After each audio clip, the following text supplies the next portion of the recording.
mereka ada di luar kota. Ya Bapa, berikan roh yang selalu rindu bersekutu. Kiranya mereka diberi kekuatan untuk dapat bersekutu senantiasa bersama-sama di tempat ini. Saat ini kami sambut firman-Mu hanya dalam satu nama, Yesus Kristus Tuhan. Bapak Ibu Saudara yang siap mendengar firman Tuhan bersama, katakan amin. Tepuk tangan yang meriah buat Tuhan Allah kita. Haleluya. Shalom semuanya. Semangat pagi, happy Sunday. Selamat hari Minggu. Saya akan menyampaikan satu hal yang sangat penting. Ini bukan karena bertepatan dengan rencana kita akan membangun pusdiklat ya Bapak Ibu Saudara. Tapi ini sudah lama. Sudah lama ingin saya ajarkan kepada Bapak Ibu Saudara. Supaya berkat ini tidak hanya saya dan keluarga yang menerima. Dan saya mau ajarkan ke Bapak Ibu Saudara semuanya. Mudah-mudahan melalui live streaming ini juga jadi berkat buat umat Tuhan dimanapun mereka berada.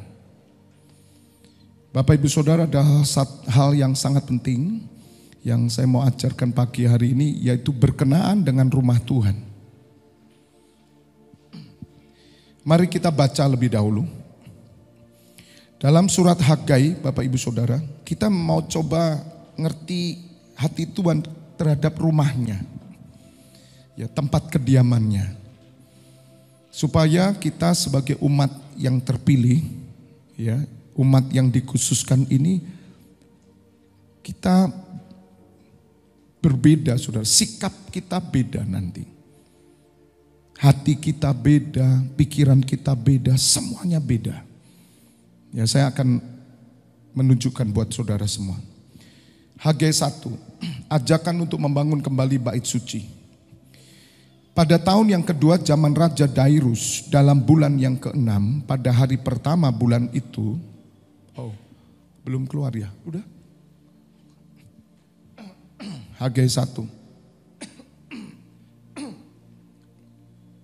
Pada tahun yang kedua zaman Raja Dairus, dalam bulan yang ke-6 pada hari pertama bulan itu, datanglah firman Tuhan dengan perantara Nabi Hagai kepada Serubabel bin Sealtiel, Bupati Yehuda, dan kepada Yosua bin Yosadak, imam besar, bunyinya. Beginilah firman Tuhan semesta alam. Bangsa ini berkata, sekarang belum tiba waktunya untuk membangun kembali rumah Tuhan. Maka datanglah firman Tuhan dengan perantara Nabi Hagai, bunyinya. Apakah sudah tiba waktunya bagi kamu untuk mendiami rumah-rumahmu yang dipapani dengan baik, sedang rumah ini tetap menjadi reruntuhan? Oleh sebab itu, beginilah firman Tuhan semesta alam. Perhatikanlah keadaanmu. Kamu menabur banyak tetapi membawa pulang hasil sedikit. Kamu makan tetapi tidak sampai kenyang. Kamu minum tetapi tidak sampai puas. Kamu berpakaian tetapi badanmu tidak sampai panas. Dan orang yang bekerja untuk upah, ia bekerja untuk upah yang ditaruh dalam pundi-pundi yang berlubang. Beginilah firman Tuhan semesta alam, perhatikanlah keadaanmu. Bapak Ibu Saudara, yang pertama saya akan jelaskan dulu supaya kita mengerti. Dalam perjanjian lama memang membangun rumah Tuhan itu membangun gedung. Dan pada waktu itu rumah Tuhan, bait Allah itu roboh. Yang perlu kita pelajari bahwa dari dulu sampai sekarang Tuhan itu memperhatikan rumahnya. Yang mengerti katakan amin. Rumahnya, tempat kediamannya. Jadi di dunia ini ada rumah Tuhan, saudara. Dari zaman Musa sampai hari ini Tuhan tetap memperhatikan rumahnya. Yang menjadi perhatian Tuhan adalah rumahnya. Nah, sekali lagi saya mengajarkan ke Bapak Ibu Saudara, walaupun ayat ini sering dipakai oleh para hamba-hamba Tuhan untuk memperingatkan kepada umat Tuhan supaya peduli atas pembangunan rumah Tuhan, supaya keadaanmu baik dan sebagainya. Ya, satu sisi saya melihat memang itu nyata, saudara. Orang-orang peduli akan pembangunan rumah Tuhan yang walaupun sifatnya fisik, saudara ya. Tetapi memang apa yang dikatakan oleh firman Tuhan melalui Nabi Hagai ini, bahwa ada berkat-berkat yang muncul. Namun kalau kita lihat secara roh, Bapak Ibu Saudara, para rasul-rasul itu mereka membangun rumah Tuhan juga, tapi tidak ada satupun rasul mendapatkan kehidupan yang dikatakan Nabi Hagai ini, karena mereka menderita, sengsara, mati, ya bahkan mereka ada yang disalib. Jadi saya melihat dari dua sisi. Ketika nanti saudara saya jelaskan bagaimana seseorang yang terlibat dalam pembangunan rumah Tuhan. Kalau dalam perjanjian baru ini secara roh bersama-sama. Karena yang disebut rumah Tuhan dalam perjanjian baru bukan gedung. Tetapi gedung itu memfasilitasi adanya pembangunan rumah Tuhan yang rohani. Jadi sepertinya sama, mendukung. Walaupun yang disebut rumah Tuhan bukanlah gedung itu, tetapi hari ini itu persekutuan orang percaya. Dan Bapak Ibu Saudara, ini yang dikatakan oleh Tuhan kepada Nabi Hagai. Karena semua tidak peduli dengan rumah Allah yang runtuh. Sehingga Nabi Hagai berkata, Tuhan berkata kepada Nabi Hagai, perhatikan keadaanmu. Kamu dapat banyak, pulang bawa sedikit. Jadi ibaratnya itu banyak hal yang terbuang dalam hidup kita. Dan itu terjadi pada masa ketika ayat ini disampaikan. Dan Tuhan berkata, perhatikanlah keadaanmu. Nah, yang menjadi tolok ukur kita bukan di keadaan kita, bukan, ya. Tapi perhatian Tuhan terhadap rumahnya. Supaya Bapak Ibu Saudara mengerti, dan hari ini sampai hari ini Tuhan peduli atas rumahnya. Dan Tuhan peduli atas orang-orang yang dipakai untuk membangun rumahnya juga. Sekali lagi, ini bukan karena kebetulan kita akan mempersiapkan untuk membangun pusdiklat di Langsep 35.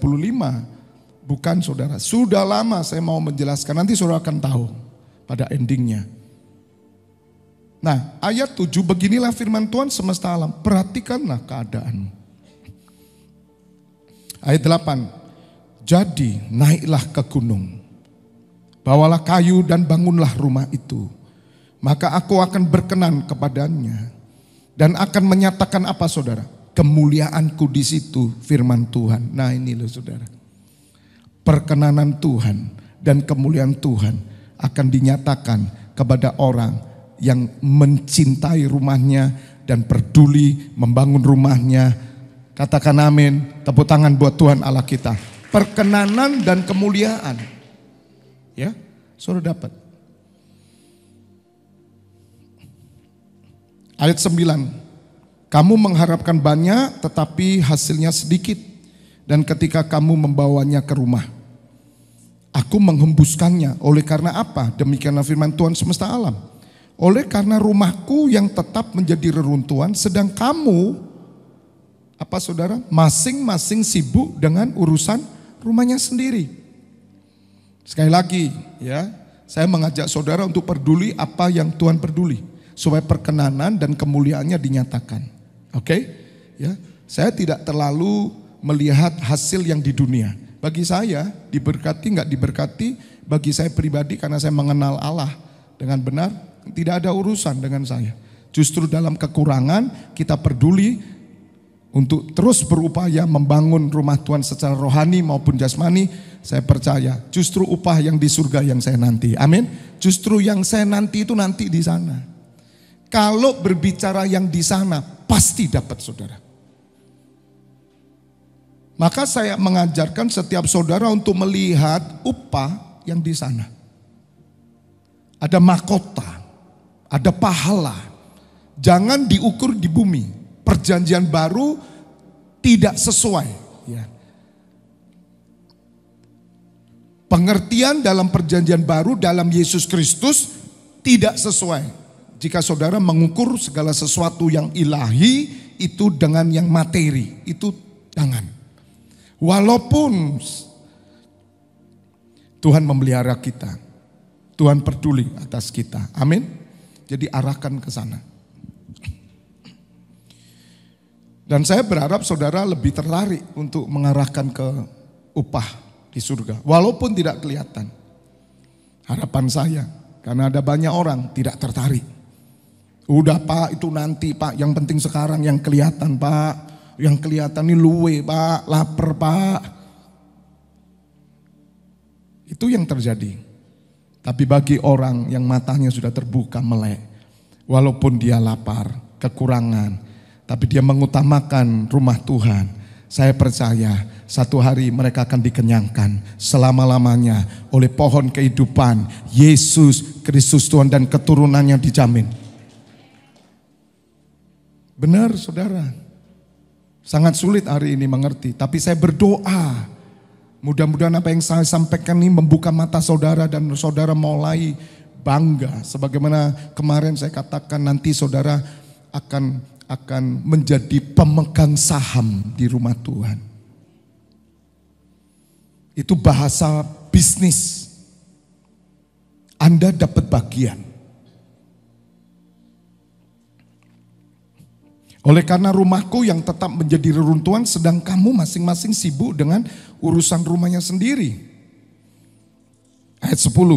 Itulah sebabnya langit menahan embunnya dan bumi menahan hasilnya. Ya ini kalau diterjemahkan, kenapa ya ekonomiku kok seret ya? Nah itu loh. Saya tidak mengarah ke sana saudara. Seret atau enggak usah khawatir. Asal saudara tetap peduli atas pekerjaan Tuhan, saya percaya langit terbuka di atasmu, amin. Saya tidak akan mengarahkan ke sana saudara. Walaupun saya bisa mengarahkan saudara ke sana. Dan saudara pasti tertarik. Karena itu cara-cara penyembahan berhala begitu. Anda datang supaya Anda keluar uang, ya saya kasih untung dong. Harus ada promosi dong. Tidak ada orang mau nyumbang, Bapak kalau Anda nyumbang siaplah nanti dibunuh karena Kristus tidak jadi saudara. Menderita, nggak mau. Walaupun lagu-lagu dulu, lagu rohani itu semuanya penderitaan. Hari ini lagu penderitaan tidak laku. Zaman dulu ya laku, sangat laku karena mereka mau menderita karena Kristus. Kekurangan pun mereka membangun rumah Tuhan saudara. Upahnya besar, keturunannya dijamin sama Tuhan. Walaupun saya setuju saudara, tidak menutup mata saudara.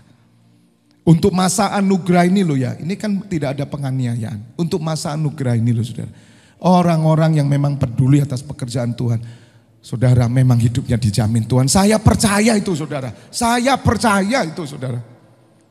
Tapi itu bukan satu tujuan. Ayat 11, dan aku memanggil kekeringan datang ke atas negeri, ke atas gunung-gunung, ke atas gandum, ke atas anggur, ke atas minyak, ke atas segala yang dihasilkan tanah, ke atas manusia dan hewan, dan ke atas segala hasil usaha. Wow, kering semua. Kering semua. Saudara, kalau hal ini saya mulai putar, bisa. Saudara, kalau engkau mau laris tokomu, ayo. Sumbang bersama-sama, nanti laris tokomu. Loh, luar biasanya, laris sungguh saudara. Nah ini yang bahaya. Loh, saya kan diceritai sama teman. Saya tidak setuju Pak. Itu yang namanya buah sulung dan semuanya Pak. Itu bagaimana Pak? Ya saya juga gak setuju. Itu kan cara-cara perjanjian lama. Lah tapi real loh Pak katanya. Ada orang yang fanatik dengan pendeta yang mengajarkan buah sulung. Sungguh, Waktu itu saudara, dia siapkan buah sulung. Sama istrinya ditahan. Tanpa pengetahuan dia nggak dikasih.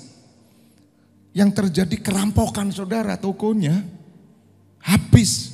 Dia tanya, kenapa ini? Ngaku istrinya. Sejak itu mereka fanatik dengan buah sulung. Perpuluhan fanatik. Dan sampai hari ini mereka diberkati luar biasa. Mau ngomong apa kalau sudah gitu? Ngerti saudara? Tapi saya tidak pernah mengajarkan saudara seperti itu. Kalaupun itu terjadi, biarlah itu kehendak Tuhan. Berkat biar dari Tuhan. Tapi saya ajarkan saudara, meskipun saudara kekurangan, meskipun saudara kerampokan, kemalingan, Anda tetap memuji, menyembah Tuhan. Anda tetap bersyukur kepada Tuhan. Katakan amin. Ada orang telepon saya, Pak, tadi malam saya habis semua komputer. Puji Tuhan mengenapi firman. Pencuri datang untuk mencuri soalnya. Ya toh, kalau kamu nyimpan sesuatu di dunia pasti habis, lenyap. Udahlah, ucapkan syukur. Gak perlu saya cari, kamu gak kasih perpuluhan ya? Lihat toh saudara, saya gak mau. Meskipun kamu kebakaran, meskipun kamu kerampokan, meskipun kamu kecelakaan atau apapun, tetap menyembah. Asal kamu hidup dalam kebenaran. Asal kamu menilai dirimu, ada sesuatu enggak yang salah. Kalau yang salah ya mohon ampun. Nah kembali saudara, ayat ini terjadi. Ada kekeringan datang. Atas negeri, atas gunung-gunung, ke atas gandum, ke atas anggur, ke atas minyak, ke atas segala yang dihasilkan tanah, ke manusia dan hewan, dan ke atas segala hasil usaha. Itu terjadi loh saudara. Tetapi yang saya lihat sampai hari ini saya hidup ya. 55 tahun, kalau sejak 30 tahun saya bertobat, kemudian 25 tahun kan 55 tahun. Saya tidak pernah melihat orang yang hidup sangat peduli dengan pekerjaan Tuhan. Mereka itu hidupnya kekurangan, hidupnya kering, tidak pernah. Bahkan Daud berkata, sejak aku muda sampai aku tua, tidak pernah aku melihat anak cucu orang benar ditinggalkan Tuhan. Mereka adalah hidup diberkati dan memberkati. Itu terjadi saudara.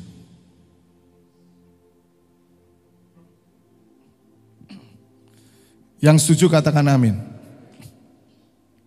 Ayat 12. Lalu Serubabel bin Setil dan Yosua bin Yosadak imam besar dan selebihnya dari bangsa itu mendengarkan suara Tuhan Allah mereka. Dan juga perkataan Nabi Hagai sesuai dengan apa yang disuruhkan kepadanya oleh Tuhan Allah mereka. Lalu takutlah bangsa itu kepada Tuhan. Maka berkatalah Hagai utusan Tuhan itu menurut pesan Tuhan kepada bangsa itu demikian.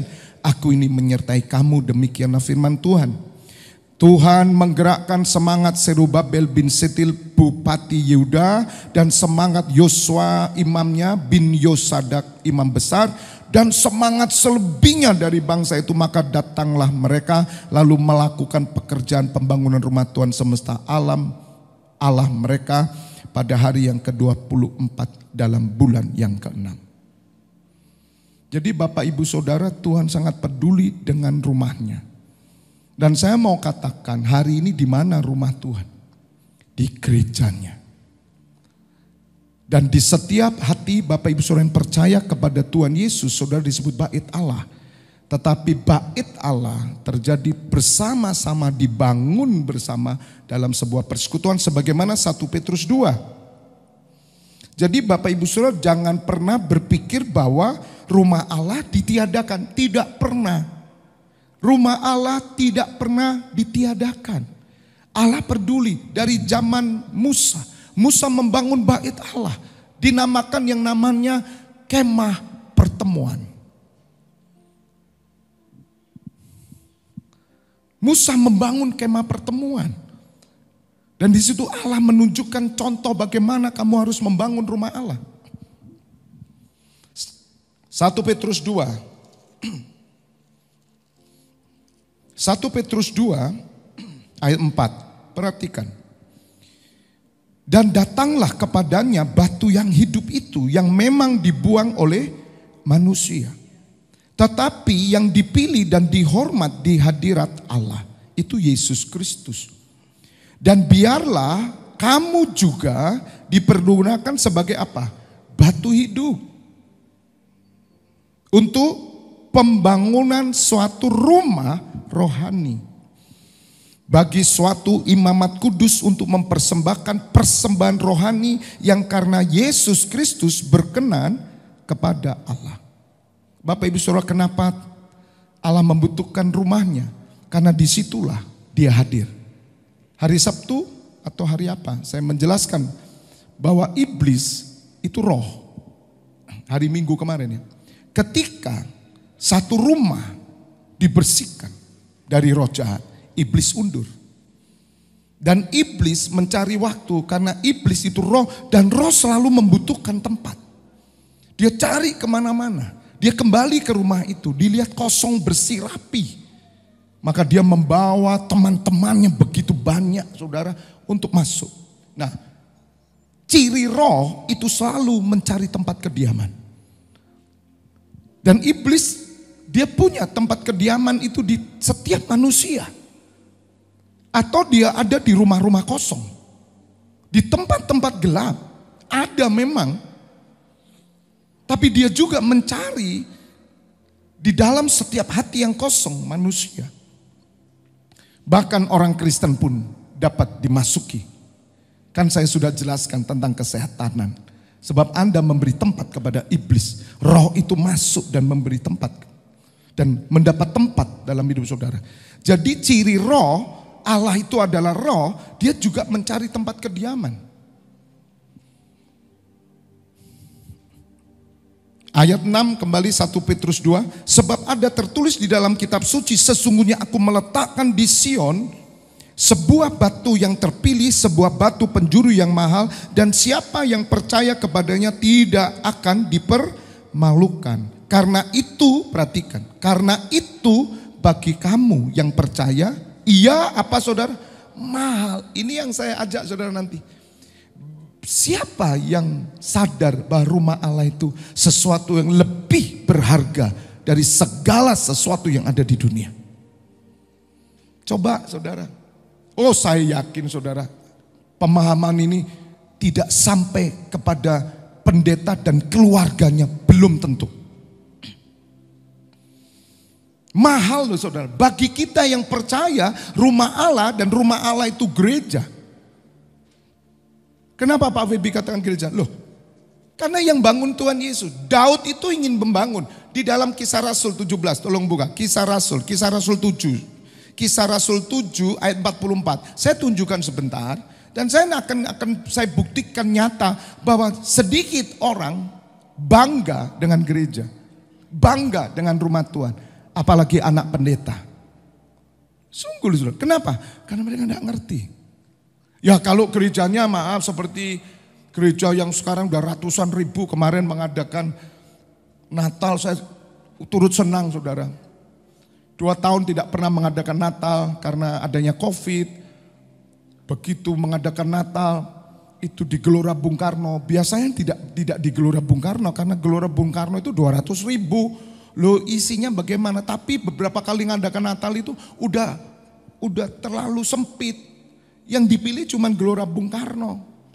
Dan saudara tahu menyediakan snack, menyediakan untuk perjamuan kudus juga. Setiap orang dikasih dulu. Setiap orang.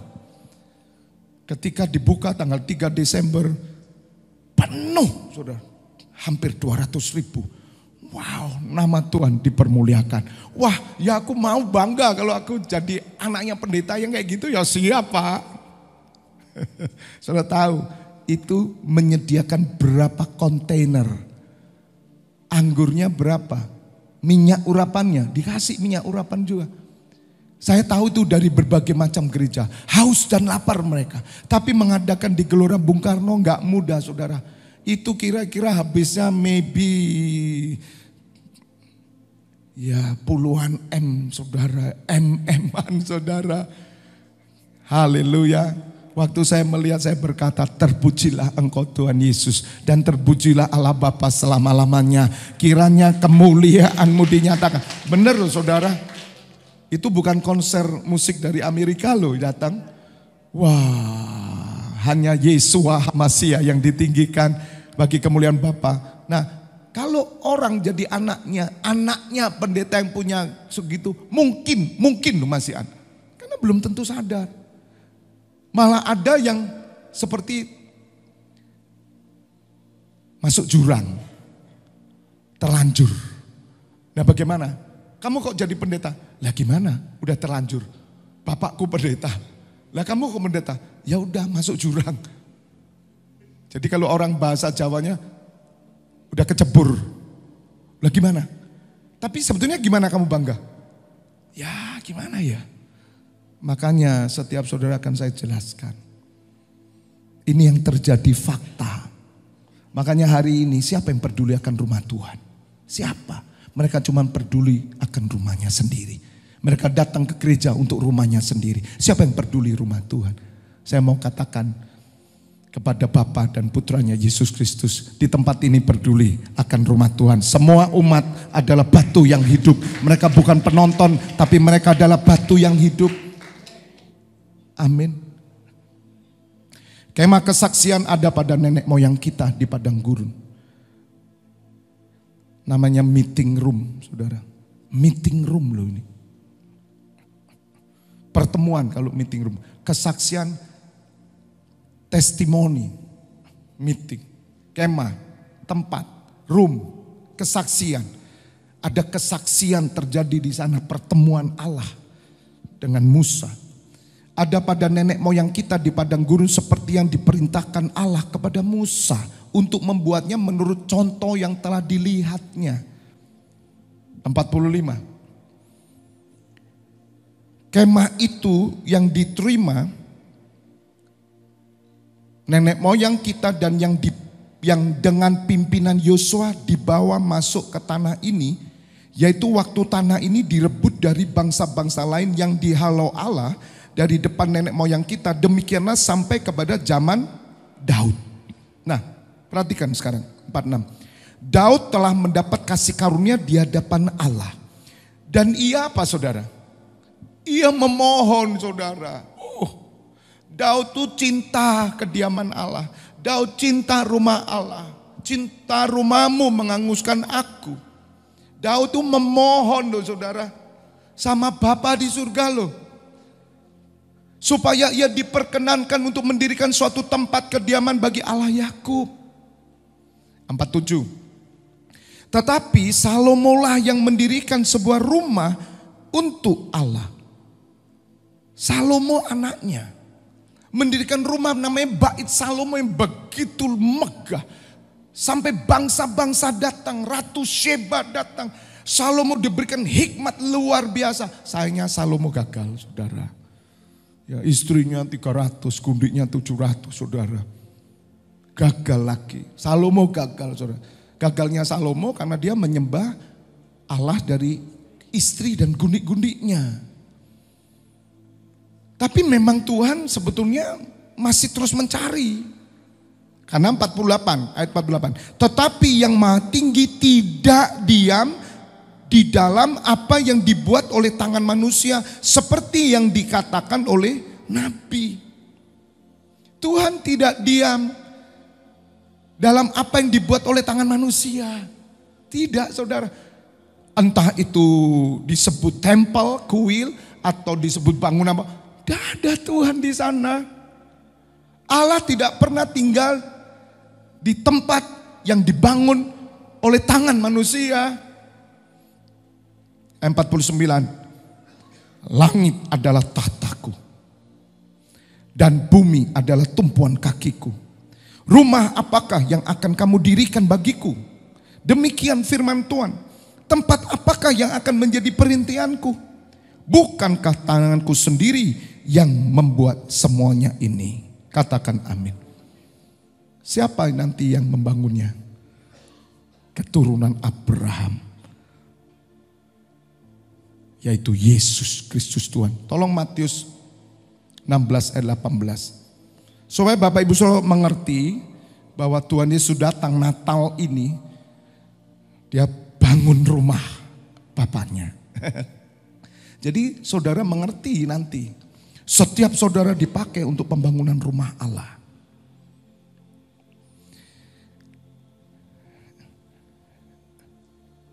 Dan aku pun berkata kepadamu, engkau adalah Petrus, dan di atas batu karang ini aku akan mendirikan apa saudara?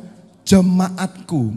Dalam bahasa Inggrisnya dikatakan I will build my church. Church itu gereja. Gereja ini namanya JKIF ya. FLTF. Ojo FLTF Church. Church itu apa? Gereja. Gereja itu yang bangun siapa? Tuhan Yesus.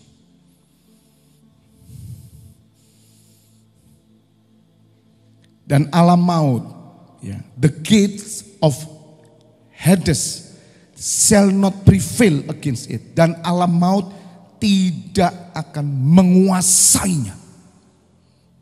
Saudara, dari zaman dahulu Allah mencari tempat kediamannya. Dan hari ini Allah menemukan, yaitu di dalam gerejanya, sebab yang bangun bukan manusia. Yesus Kristus adalah Tuhan Allah yang datang dari surga. Dia putra Allah yang turun ke dunia, diutus oleh Bapa untuk apa? Untuk membangun gerejanya. Dan gerejanya adalah saudara dan saya yang saat ini bersama-sama kita beribadah, bersekutu sebagai batu yang hidup, JKI Evangelist Church, dan semua gereja-gereja yang ada. Katakan amin. Siapa yang membangun gereja? Tuhan Yesus, saudara. Tidak bisa manusia membangun gereja. Siapa yang bisa bangun gereja? Hanya Tuhan Yesus. Menggenapi firman. Siapa batu-batunya sekarang? Bagaimana kita membangunnya sekarang? Saudaralah batu yang hidup. Maka itu kembali di dalam surat Petrus tadi. Bagi kita yang percaya, dikatakan apa tadi? Mahal. Nah, saya mau tanya nih anak pendeta. Kamu lihat gerejamu mahal enggak? Gereja apa Pak? Cuman 12 orang. Itu aja gak ada alat musik. Di kampung lagi. Kamu bangga enggak? Enggak bangga Pak. Mahal? Enggak Pak. Saudara perhatikannya.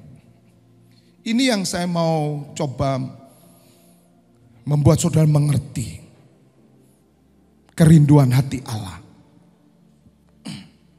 Sampai Tuhan Yesus sendiri berkata, cinta rumahmu menghanguskan aku. Itu ada di surat Yohanes, tolong saya tunjukkan. Kemarahan Tuhan Yesus kepada siapa? Orang Yahudi. Karena kamu menginjak-injak rumah Allah. Loh saudara, marah loh Tuhan Yesus, Bapak Ibu Saudara.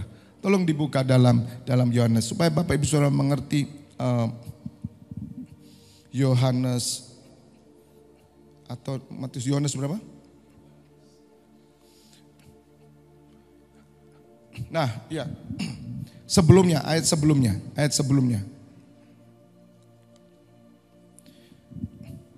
Itu Tuhan Yesus menyucikan bait Allah. 13. Ketika hari raya Paskah orang Yahudi sudah dekat, Tuhan Yesus berangkat ke Yerusalem. Dalam bait suci didapatinya pedagang-pedagang lembu, kambing domba, dan merpati, dan penukar-penukar uang duduk di situ. Ia membuat cambuk dari tali lalu mengusir mereka semua dari bait suci dengan semua kambing domba dan lembu mereka. Uang penukar-penukar dihamburkannya ke tanah dan meja-meja mereka dibalikannya. Saat itu Tuhan Yesus seperti kesetanan, saudara.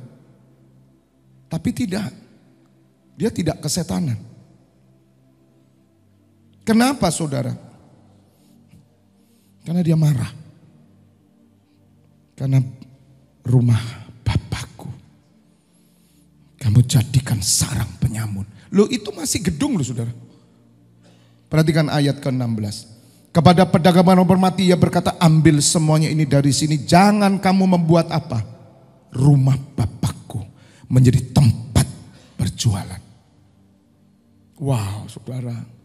Benar-benar waktu itu kasih yang dari Tuhan Yesus waktu itu hilang. Orang jadi benci sama dia. Bayangkan orang baru jualan merpati dibuka semua dan merpatinya terbang hilang. Saudara, marah kepahitan. Tapi harus dilakukan oleh Tuhan Yesus. Ayat 17. Maka teringatlah murid-muridnya bahwa ada tertulis, cinta untuk rumahmu apa? Menghanguskan aku. Kenapa? Mahal.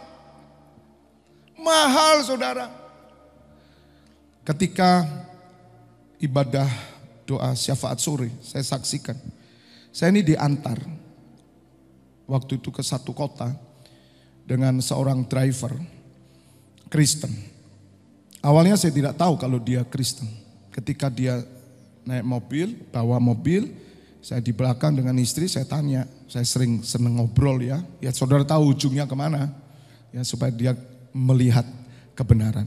Dia katakan saya Kristen Pak. Loh Kristen? Saya gembala, saya pendeta. Bapak saya juga gembala katanya. Loh di mana? Dia sebut satu pulau.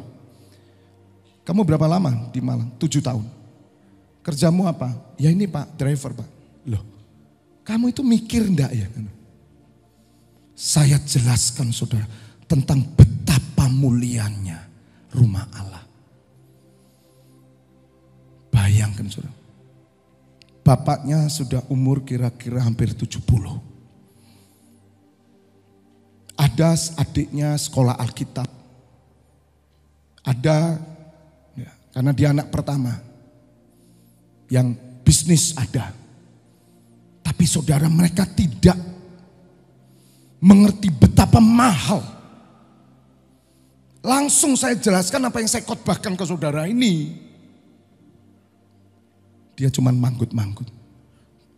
Kamu tahu apa yang dilakukan bapakmu itu lebih dari orang paling kaya nomor 1 di dunia. Kekayaan orang nomor 1 di dunia dengan bapakmu nanti tidak ada apa-apanya. Mari pulanglah nak, pulang.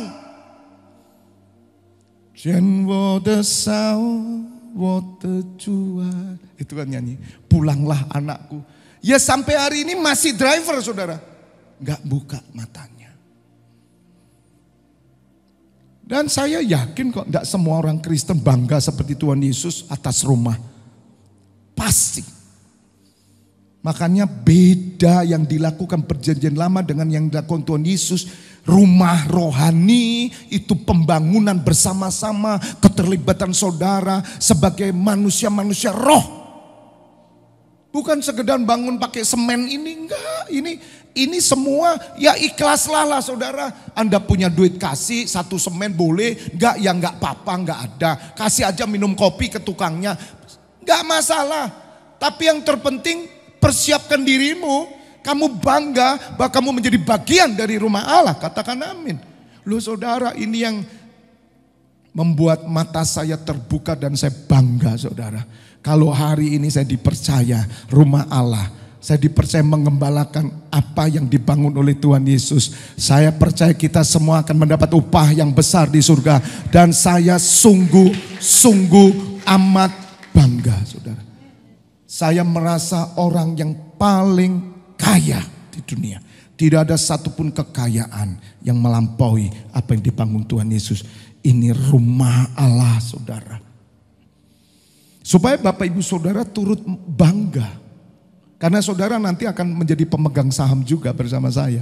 Maka saya kan di awal katakan, berkat ini tidak saya terima sendiri saudara. Saya bagikan buat saudara. Dalam pengertian supaya engkau beriman. Katakan amin. Dan Tuhan Yesus berkata, cinta untuk rumahmu mengangguskan aku. Ayat 18, orang-orang Yahudi menantang Tuhan Yesus katanya, tanda apakah dapat engkau tunjukkan kepada kami bahwa engkau berhak bertindak demikian? Jawab Tuhan Yesus kepada mereka, rombak bait Allah ini.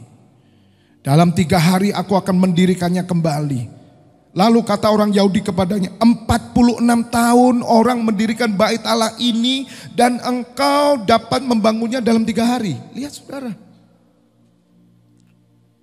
Tetapi yang dimaksudkannya dengan bait Allah ialah tubuhnya sendiri.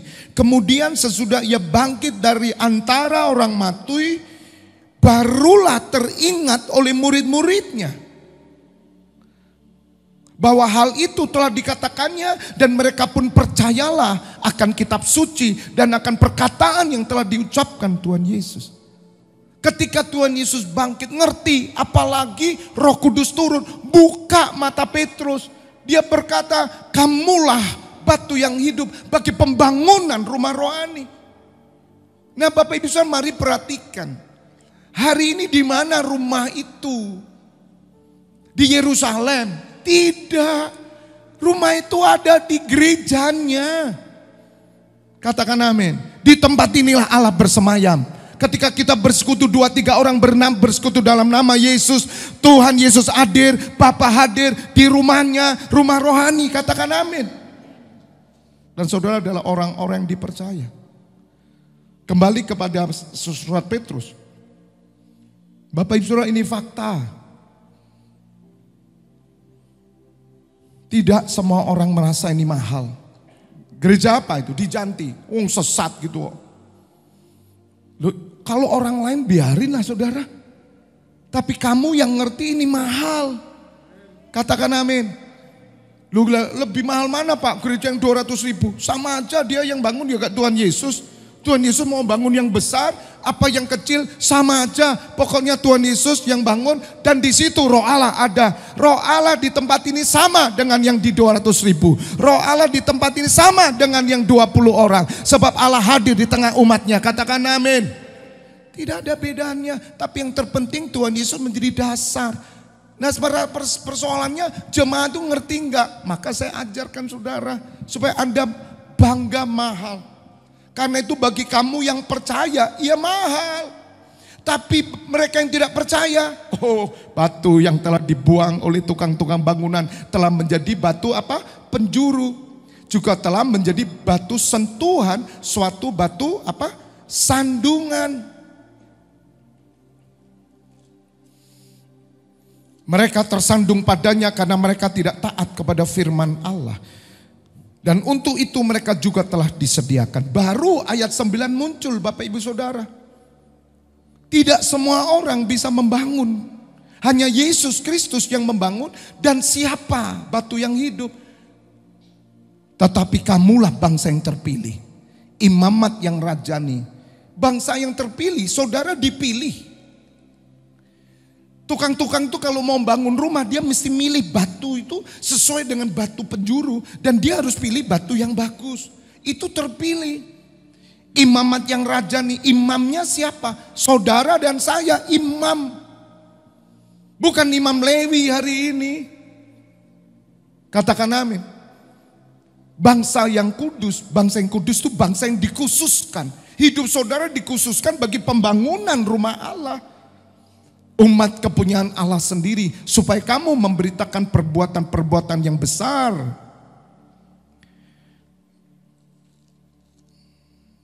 Dari Dia yang telah memanggil kamu apa? Keluar dari kegelapan pada terangnya yang ajaib. Kamu yang dahulu bukan umat Allah, tetapi yang sekarang telah menjadi umatnya. Yang dahulu tidak dikasihani, tetapi yang sekarang telah beroleh belas kasihan. Katakan amin, berikan kemuliaan buat Tuhan Allah kita. Kembali ya Bapak Ibu Saudara, saya saksikan ya. Anak muda ini kira-kira umur 30, kalau enggak 33 tahun. Sampai hari ini masih di Malang. Karena dia melihat bapaknya hanya punya gereja di desa. Dan kecil, hanya pakai gitar bolong. Dan bapaknya umur 70 tahun lebih. Dan anak ini tidak merasa mahal. Dan saya mau ajarkan Bapak Ibu Saudara kepada saudara supaya kita mengerti bahwa Tuhan Yesus mempercayakan gerejanya itu kepada kita. Saya gembala, setiap gereja ada gembala, ada pemimpinnya. Dan ada domba-domba yang dibawa masuk oleh Tuhan Yesus datang untuk bersama-sama. Tadi pagi saya mencoba mencari info. Ada satu perusahaan yaitu namanya Sido Muncul. Saudara tahu? Perusahaan Sido Muncul. Saudara, kekayaannya 22,6 triliun saudara. Hari ini loh. Apalagi pada masa Covid itu boom, dia langsung naik saudara. Kalau saudara menjadi salah satu anak dari keluarga PT Sido Muncul, bangga enggak saudara? Oh bangga. Oh senang banget. Apalagi saudara dipercaya untuk memegang perusahaan ini. Lihat saudara, bangga enggak? Bangga. Saya mau katakan saudara, Kalau saudara dipercaya oleh Tuhan Yesus untuk bersama-sama mengembalakan dalam sebuah gereja, terlibat di gereja, Anda cinta atas rumah Tuhan, maka kekayaanmu lebih daripada Sido muncul. Karena engkau mendapatkan dari Tuhan Yesus upahmu besar. Hari ini tidak kelihatan loh. Hari ini tidak kelihatan. Waktu kemarin saya ke pesta pernikahan di Surabaya. Ada seorang kira-kira umur 70 tahun, saudara. Pakai batik warnanya hampir seperti saya begini. Dan rasanya batiknya ya lebih good saya. Santai, sederhana, jalan begini. Saya ada di VIP, duduk sebelah saya, ada keluarga dari ipar saya. Di sana dia ketemu ngobrol sebentar. Kemudian saya diberitahu, itu orang GM dari satu perusahaan, yaitu pakan ternak. Kamu tahu, 1 bulan gajinya 1 M. Orangnya biasa sudah. 1 bulan 1 M. Itu pimpin bosnya ada di luar negeri, bukan orang Indonesia. Dia dipercaya karena dia ikut mulai remaja. Jadi melampaui manajer yang lain karena dia sangat dipercaya. Saudara, kalau saudara menjadi salah satu keluarga dari perusahaan ini, Anda pasti merasa bahwa perusahaan ini mahal. Dan Anda mati-matian loh berjuang loh. Hasilmu jelas bukan 1 M, mungkin sebulan bisa 5-10 M. Saudara, itu orang-orang papan atas saudara. Tapi kita lebih dari papan atas. Karena kita langit ketiga. Sama seperti Rasul Paulus. Wajahmu kok wajah madesung ini.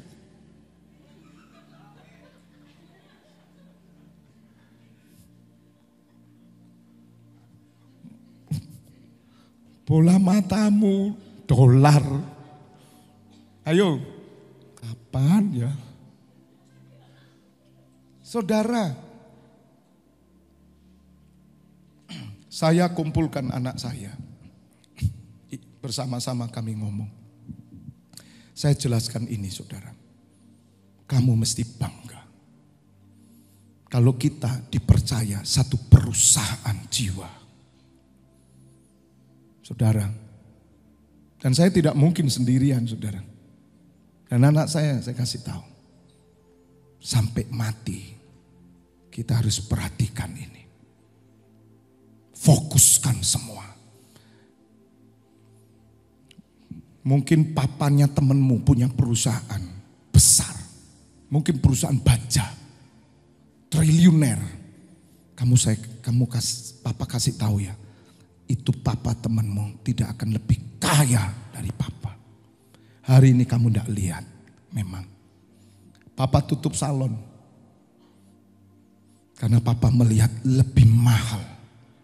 Sesuatu yang lebih. Maka itu saya berdoa pagi hari ini. Saudara adalah pemegang saham juga. Untuk di tempat ini Anda mendapat upah yang sama. Katakan amin. Katakan amin. Saudara dan saya dan keluarga bersyukur. Bapak ibu saudara, orang diberi rumah burung walet seneng gak? Oh senang. Apalagi hasilnya 1 bulan 25 kilo. Seneng gak? Seneng. Ya, itu ngiler sendiri duduk ya. Kalau Edo punya rumah, wah antri wong wedok. Tapi sudah punya ya sudah. Yang punya iler Edo gitu ya. Andai kata coba satu kali panen aja lah. Ya, 25 kilo. Bangga saudara. Dan saudara disuruh dikasih saudara. Rawat enggak? Dirawat enggak? Pasti dong. Tapi saya mau katakan ini yang Tuhan kasih kepada kita lebih dari perusahaan terbesar di dunia. Bahkan lebih dari tempat-tempat apapun saudara. Orang nomor 1 terkaya di dunia gak ada apa-apanya.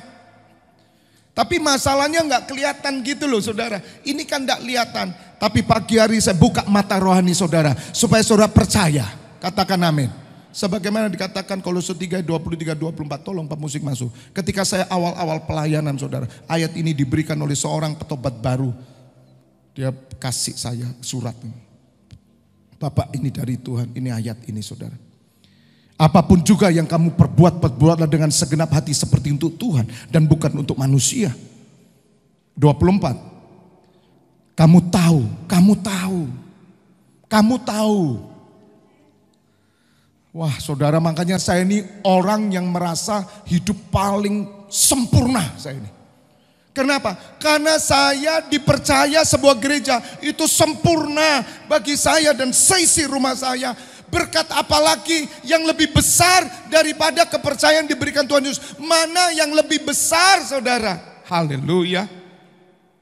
Keuangan kita bisa turun, perusahaan kita bisa rugi, tetapi gereja tidak pernah rugi karena kepala gereja Yesus Kristus Tuhan. Gereja tetap bertumbuh, gereja tetap terus bergerak.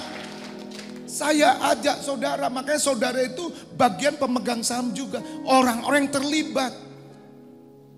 Cinta rumahmu menghanguskan aku. Dan dari Tuhanlah kamu akan menerima bagian tentukan bagimu sebagai upah. Saudara, saya ngomong sama anak saya, kamu jangan lihat papa seperti ini. Kelihatannya papa tutup salon. Anak saya kan tahu saya masih sampai sekarang masih bisa potong rambut. Loh kalau saya mau buka dengan sistem kelas saudara. Artinya saya pasti motongnya nggak mau 100 ribu, saya paling 300. Karena saya udah lama. Saya buka khusus untuk menengah middle up. Saya bisa hasil. Karena saya bilang, papa buka lagi. No, saya kasih tahu, kamu jangan lihat gereja itu dengan mata dunia. Sepertinya gereja kecil di kampung, desa. Ya jemaat hanya 20 orang, tua-tua lagi. Jangan lihat. Yang papa gembalakan ini, itu dari Tuhan. Kepercayaan ini dari Tuhan. Kenapa Tuhan pilih papa? Dari semua bisnismen, temennya papa, dia punya usaha. Bahkan ada yang mencapai kunglu. Tapi papa kasih tahu kamu, itu tidak akan melebihi upah papa dari Tuhan Yesus. Dan anak-anak papa, ayo kita bangga. Kita dipercaya ini. Dan saudara saya kasih tahu, gereja bukan perusahaan. Bukan, gereja tubuh Kristus. Saya bersama dengan saudara yang sudah dipilih Tuhan Yesus, ditetapkan untuk bersama saya. Anda akan mendapatkan upah dari Tuhan Yesus. Karena Tuhan Yesus Kristus adalah Tuhan dan kamu hambanya. Katakan amin. Maka itu selalu saya doa, Tuhan aku tahu orang yang bersama aku Engkau takdirkan. Siapa orang bersama saya termasuk MCC Internasional, dia yang membangun. Sia-sialah orang membangun kota jika bukan Tuhan yang membangun. Saudara, kalau engkau mengerti sebuah gereja itu adalah bangunan dari Tuhan Yesus, itu adalah roh. Bukan sekedar agamawi. Agamawi itu saudara datang ke gereja, engkau tidak terlibat apa-apa. Engkau tidak ada bagian sama sekali. Jangan melihat satu gereja hanya Anda pikir ya gereja tanda kutip. Yang gereja itu kan rumah ibadah orang Kristen. Kalau selama ini Anda seperti itu, Anda tidak dapat upah. Kalaupun Anda dapat upahmu biasa. Perhatian Tuhan atas gerejanya. Karena Tuhan Yesus sendiri yang membangun gerejanya. Bahkan satu hal ya, sebelum saya tutup ya, saya tunjukkan. Ada hal yang luar biasa. Tolong buka dalam surat Lukas, terus nanti ke Yohanes. Saya tunjukkan supaya gini loh, Bapak Ibu Saudara supaya ngerti. Saya itu bangga sekali. Kami sekeluarga bangga. Tapi berapa banyak keluarga-keluarga pendeta bangga? Berapa banyak jemaat yang saya gembalakan bangga juga? Makanya bersyukur saudara kalau Anda didik dengan keras. Saya nggak main-main. Ini nggak main-main. Kalau kamu nggak peduli, ya Saudara, sedangkan di perjanjian lama itu terjadi kekeringan terjadi kok. Saya tidak ngomong itu. Tapi nanti upahmu di surga tidak ada mahkota, tidak dapat apa-apa.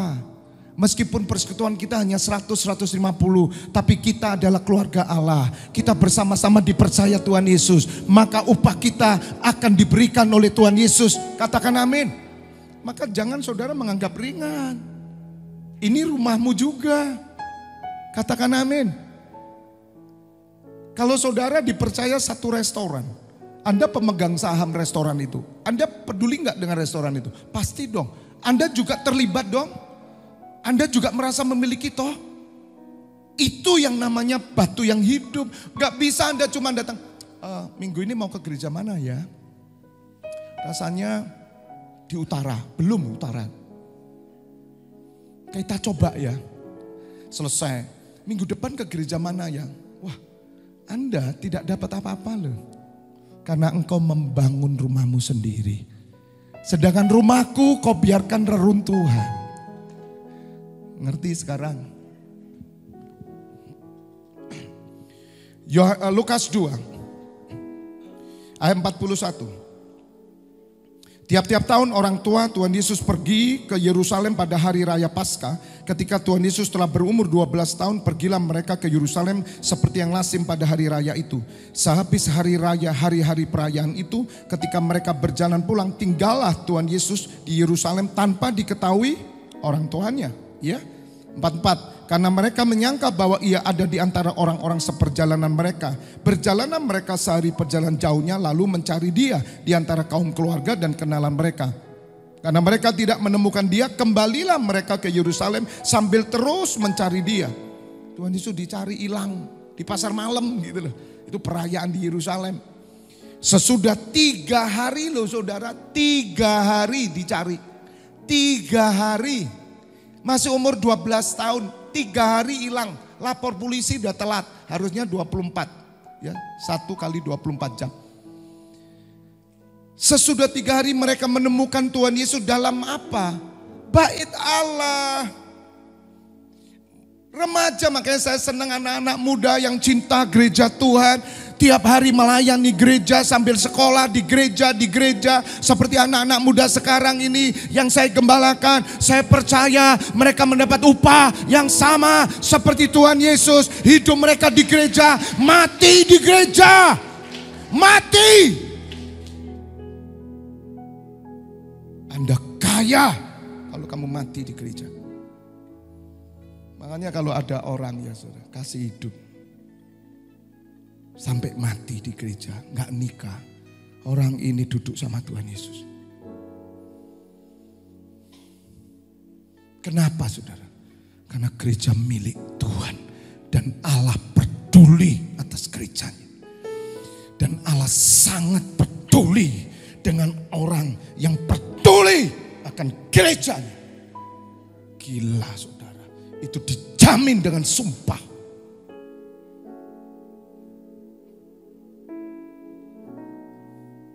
Tapi hari ini saudara, gereja, kalau survei membuktikan ya, orang suka kemana? Mall, gereja, bisnis, nge-gym, yoga, bukan yoga yang itu. Renang, pasti gereja tidak mungkin nomor 1. Setuju enggak? Surveinya di mana? Orang Kristen. Mari toh anak-anak kita dibawa kemana? Sejak dari bayi, dalam kandungan ibu, ajak nyembah. Telinganya peka dengan surga. Ia sedang duduk di tengah-tengah alim ulama. Sambil mendengarkan mereka dan mengajukan pertanyaan-pertanyaan pada mereka. Wow. Lihat saudara, kenapa Tuhan Yesus itu ada di sana? 47. Dan semua orang yang mendengar dia sangat heran akan apa? Kecerdasannya dan segala jawab yang diberikannya. Oh, saya percaya kalau saudara, kalau anak muda mati di gereja, masa depanmu cemerlang, dijamin. Bukan dikejar ya saudara, tapi Tuhanmu bela kamu. Nah, saya bangga kalau ada anak-anak muda bersama-sama di sini Sabtu masih doa, masih ikut. Wah, saya bilang kamu hidupmu akan dijamin oleh Tuhan. Loh, sumpah saudara, sumpah. Anda tidak percaya Anda. Buat apa saya mau hidup mati untuk gereja? Buat apa? Kalau gereja tidak menghasilkan dan menguntungkan apa-apa untuk saya. No, saudara, saya kasih tahu. Dia memberikan keuntungan yang dahsyat. Hari ini mungkin orang tidak melihat. Tapi one day Tuhan Yesus akan menyatakan kemuliaannya. Katakan amin. Ayat 48. Dan saya berharap saudara pulang dari tempat ini mau bangga dengan gereja. Kalau kamu masih belum bangga dengan gereja yang kamu digembalakan dan Anda tidak mau ikut dalam pemegang saham juga bersama saya, ya udahlah putusin sendiri. Saya tidak ikut apa-apa. Karena ini mahal saudara. Ini mahal. Gereja ini mahal. Katakan amin. Gereja ini sama dengan gereja yang 200.000 orang. Sama dengan yang 100.000. Bahkan sama seperti yang di Korea Selatan hampir 1 juta orang jemaatnya. Sama sebab Tuhan Yesus yang membangun gerejanya. Dan apa yang dibangun oleh Tuhan Yesus itu lebih berharga dari semuanya. Sama. Kasihan sekali anak pendeta ini. Dan rata-rata saudara anak pendeta tidak akan pernah mau bergerak di gereja. Karena apa?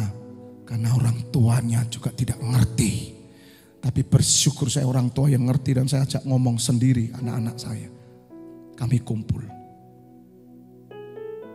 Saya ngomong apa yang kita lakukan ini.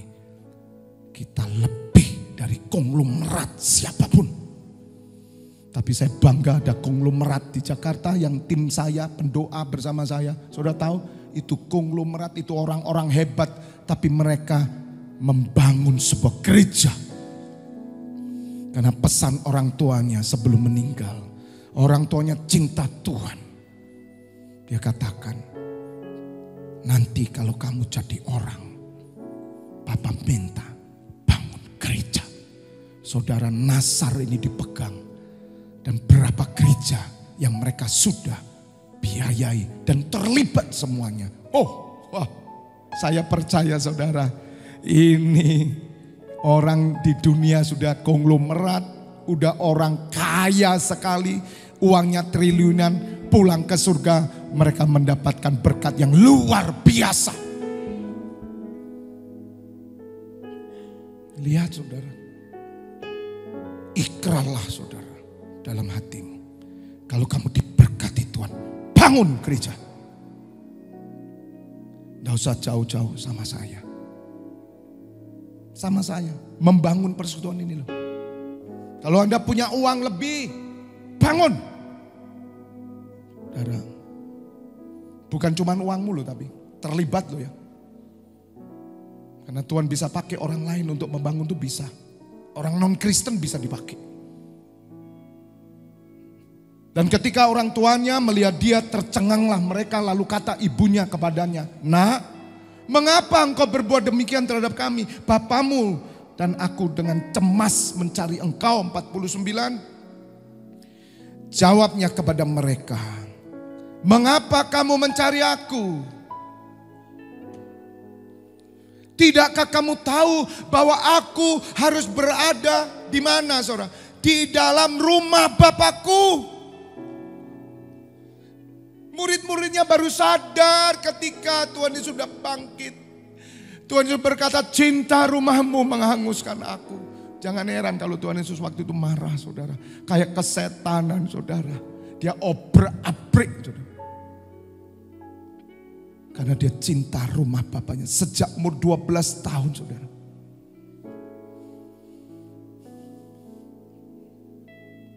Saya tutup ya. Tolong buka Yohanes 15. Bapak Ibu Saudara, Yohanes 15, mari singer masuk ya. Yohanes 15 ini banyak orang tidak ngerti. Tapi pagi hari ini saya mau buka buat saudara supaya saudara mengerti bahwa ada upah yang besar dan menghasilkan sesuatu yang luar biasa. Yohanes 15. Yohanes 15. Ayat 1 aja. Mari saya tunjukkan. Nanti kita kembali ke yang itu ya. Yang di Tuhan Yesus tadi katakan di mana tadi itu di Lukas ya. Tadi yang tidak tahukah kamu aku harus tinggal di rumah Bapakku? Itu tadi di mana? Di mana? Lukas ya. Lukas 2 ya. Nanti tolong buka ya. Akulah pokok anggur yang benar dan Bapakkulah siapa? Pengusahanya. Ya. Jadi Bapak itu pengusahanya. Ini gereja ada pengusahanya saudara. Haleluya. Ini ada untungnya. Bukan di dunia ini. Ini gak main-main loh saudara. Makanya saya bangga. Saya dan istri, anak, sampai keturunan, bahkan 14 keturunan. Saya sudah wanti wasiat saya. Bangun gereja ini terus. Jangan tinggalkan. Tidak ada anak menantu cucu papa yang tidak ada di gereja ini. Semua harus bergereja di tempat ini. Tidak ada di gereja lain. Itu saya sudah tok. Supaya mereka ngerti. Gak seenak udelnya gitu. Do you know udel? Enak aja kamu dikasih gereja. Kamu ke gereja lain. Bukan persaingan saudara. Tanggung jawab. Saya sudah kunci. Sampai kamu langgar. Bangun dari kubur papa. Tak incang terus di korden kamu. Wedi gak? Ayo. Saya enggak main-main saudara. Itu bukan saya anti gereja lain, tidak. Saya ajarkan orang itu komitmen. Kalau saudara punya perusahaan, yang saudara urusi perusahaan saudara apa perusahaan orang lain? Lah iya. Kamu punya perusahaan sendiri. Ngapain ngurusi perusahaan orang lain? Anda punya gereja sendiri, urusi gereja ini. Mengabdi sampai mati, upahmu besar di surga. Bapakku pengusaha. Anda pikir bahwa teman-teman yang ngikut saya rajin minggu 2 kali gak ada upah? Mereka yang tiap hari kasih waktunya untuk doa gratis. Yang ngerti katakan amin. Mikir. Anda pikir ini cuma tempat orang sembahyang apa? Haleluya. Kembali ke Lukas 2 tadi. Kenapa Tuhan Yesus berkata Bapakku pengusaha? Dan Tuhan Yesus berkata di dalam King James Version-nya. Coba buka. Tidakkah kamu tahu bahwa aku harus berada dalam rumah Bapakku? Did you not know that I must be about my father apa? Business. Anda tinggalkan bisnismu, Anda melayani gereja, saya percaya keuntungan besar Tuhan pun berikan di surga. Saudara pikir orang-orang yang membuang gajinya untuk Tuhan. Dia pertemuan bisnis tapi dia tahu dia pelayanan. Sorry saya enggak mau. Loh Pak ini diambil orang lain babano. Karena dia tahu my father business. Saya itu memakai anugerah kesempatan saudara. Saya kasih tahu ya. Saya itu bersyukur. Tuhan aku bersyukur loh. Engkau pilih aku jadi gembala. Dalam keluarga yang berada loh. Betul? Saya enggak kekurangan loh. Rumah ada, mobil ada, makan tiap hari mau 10 kali bisa. Betul? Anak-anak semua bisa sekolah, kerja baik semua. Keluarga kami, ini loh saya bersyukur. Dan kau pilih aku sebagai gembala. Kesempatan ini aku pakai Tuhan. Karena saya tahu ada orang-orang yang mungkin dalam keadaan hidupnya kekurangan dan dipanggil sebagai gembala. Betul? Saya enggak main-main. Dan saya tidak cari keuntungan apapun secara materi. Sebab Bapakku pengusaha, katakan amin. Kalau aku bekerja sungguh-sungguh, saya pasti mendapat upah. Ini loh saudara. Kalkulasinya itu ada.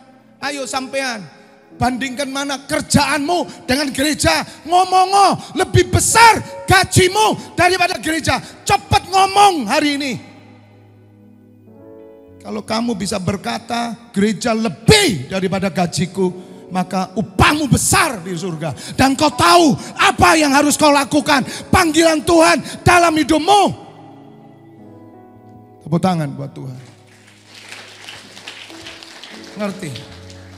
Siapa yang bangga Anda terlibat dalam pelayanan, khususnya gereja ini. Anda ngerti bahwa ini mahal, lebih dari semua harta di dunia. Angkat tanganmu. Saya mau lihat. Oh, tepuk tangan buat Tuhan Allah kita. Anda tidak usah takut. Kalau hanya karena pelayanan, kamu harus dikeluarkan dari pekerjaan. Tidak usah takut sekarang. Katakan amin. Kalau hanya karena gereja, warisanmu diambil, kamu bukan lagi anggota keluarga kami. Kau gak dapat warisan, gak apa-apa, gak masalah. Katakan amin. Makanya selagi kamu hidup, masih bernafas. Hidup ini kesempatan, tolong Tuhan. Di E mungkin ya. Saya mau lihat, tarik nafas dulu. Tarik. Masih nafas enggak? Ayo saiki mikiro ya rek, mikiro rek ya. Ayo pinter rek, pinter roh. Cuan mana? Ayo cuan-cuanan sekarang. Ngerti? Yang penting perutmu isi gitu loh kalau kerja. Katakan amin. Yang penting kamu punya tanggung jawab, bisa beli pakaian, bisa makan minum, bisa berteduh. Wes ora rasa kuatir, berkat masih turun. Tapi kamu ngerti cuannya lebih besar mana. Makanya saya akan selalu berkata, kamu dipanggil Tuhan loh, tapi lari terus kayak Yunus. Orang ini enggak tahu cuannya, enggak tahu untungnya, saudara. Sungguh loh saudara.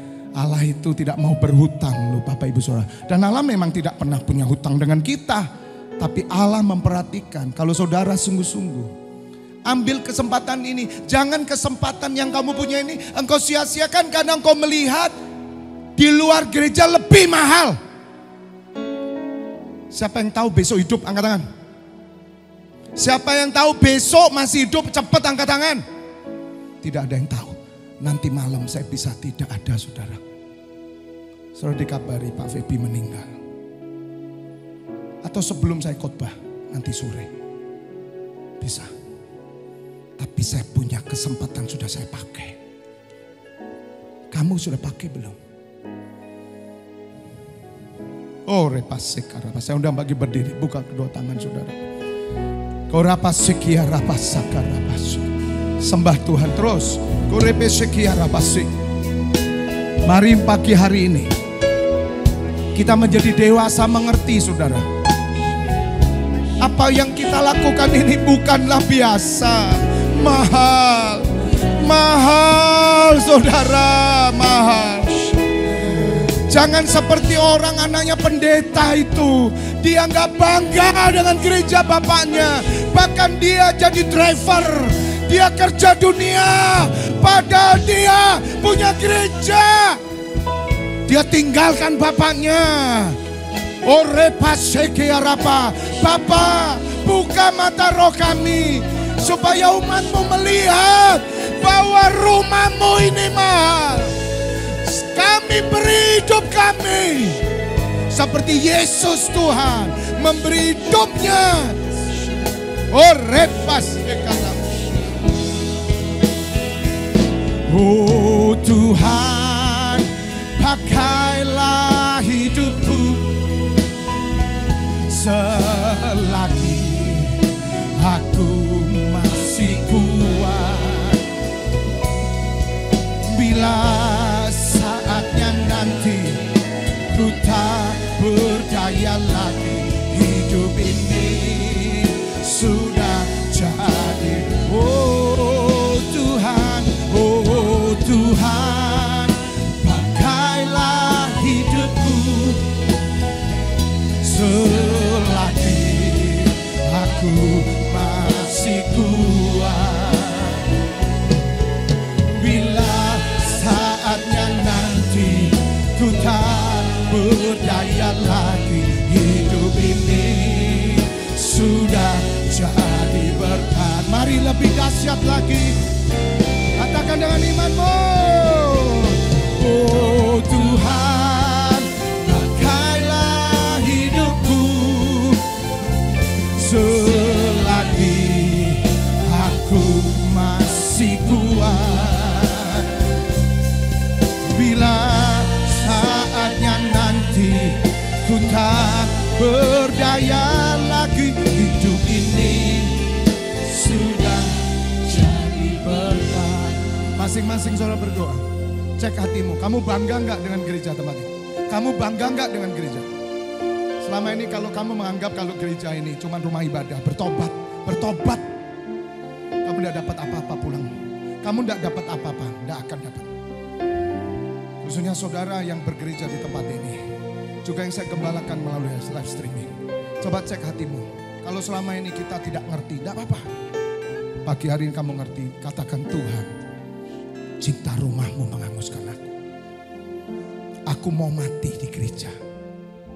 Bilang dalam hatimu, aku mau mati di gereja. Dan gereja yang sudah kau tetapkan, bukan jalan-jalan. Tidak ada gereja jalan-jalan. Itu pengajaran sesat. Engkau harus tahu di mana engkau ditaruh. Batu hidupmu mana. Kalau engkau sudah ditetapkan, matilah seperti Tuhan Yesus. Persembahkan hidupmu. Persembahkan hidupmu. Pilih satu gereja. Pilih oleh pimpinan Roh Kudus. Mengabdilah. Kalau memang perlu engkau dipanggil oleh Tuhan untuk mengabdikan diri, berikan hidupmu. Kalau memang kau tetap bekerja, bekerjalah. Tapi pedulilah atas gerejamu. Hari ini live streaming dibuka. Meskipun kamu di luar kota, kamu peduli. Engkau tetap live streaming. Karena engkau punya tanggung jawab yang sama dengan saya. Mari ajari anak-anakmu. Ajari semua mengerti. Supaya mereka menghormati apa yang dibangun oleh Tuhan Yesus. Sekecil apapun gereja itu, entah di kampung, di desa, milik Tuhan Yesus. Setiap orang yang dipercaya, mahal saudara, mahal.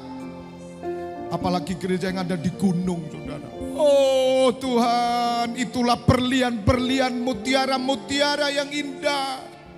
Oh repasakaraba, sayangnya jemaat Tuhan tak tahu kalau itu indah. Sayangnya anak-anak muda tak tahu kalau itu indah. Mereka cari gereja besar, mereka cari gereja ternama, mereka cari pelayanan-pelayanan ternama. Mereka tidak punya rumah. Oh repesakarapase, ajar kami bangga Tuhan. Oh masekere papa, ajar kami bangga Tuhan. Ajar kami memperhatikan apa yang kau percayakan, bukan melihat keadaan orang lain. Supaya kami bermegah ya Bapak. Oh masekere pasekarapapapase. Biarlah tiap-tiap orang memperhatikan keadaannya sendiri dan bukan melihat keadaan orang lain. Supaya bermegah atas pekerjaannya. Supaya dia bermegah atas gereja yang dia dibangun bersama-sama. Oh Tuhan, pakailah hidupku.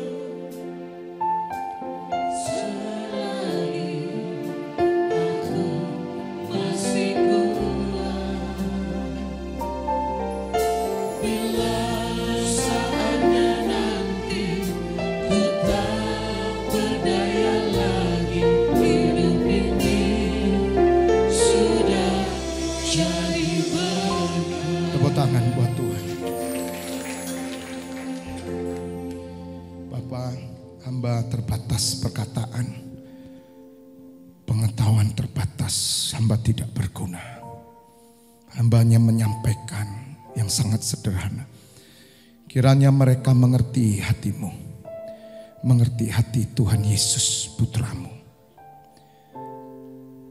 Sehingga mereka melihat tempat ini mahal.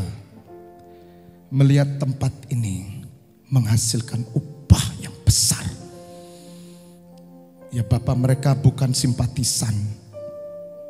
Mereka bukan insidentil. Tetapi mereka terlibat bersama-sama sekecil apapun.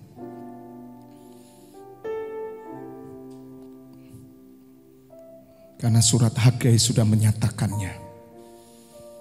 Bahkan putramu Yesus Kristus telah berfirman, cinta rumahmu menghanguskan kami Bapa. Kami siap mati bagi gereja di tempat ini, terutama hamba-Mu. Karena Tuhan Yesus yang telah mempercayakan kepada hamba-Mu. Bersama timbuk hamba-Mu. Bapa, kami bersyukur Roh-Mu ada di tengah kami. Sampai Tuhan Yesus gereja ini tidak pernah tutup. Gereja ini akan hidup terus. Karena Tuhan Yesus yang membangun. Jika Tuhan yang membangun, tidak ada satupun yang bisa menutupnya. Tuhan yang membuka, tidak ada satupun bisa menutupnya. Ya Bapa, mulai dari bayi sampai orang tua yang bersama hamba-Mu, mereka bangga, mereka terlibat, mereka pemegang saham untuk upah di surga. Sehingga tahun terobosan 2024 akan kami sambut ketika setiap umat-Mu di tempat ini mengerti kebenaran ini. Terima kasih ya Bapa. Hamba kembalikan segala pujian, hormat, kemuliaan bagi-Mu, bagi putra-Mu Yesus Kristus serta Allah Roh Kudus selama-lamanya. Bapak Ibu Saudara yang sudah menerima berkat Tuhan bersama saya, katakan amin. God bless you all.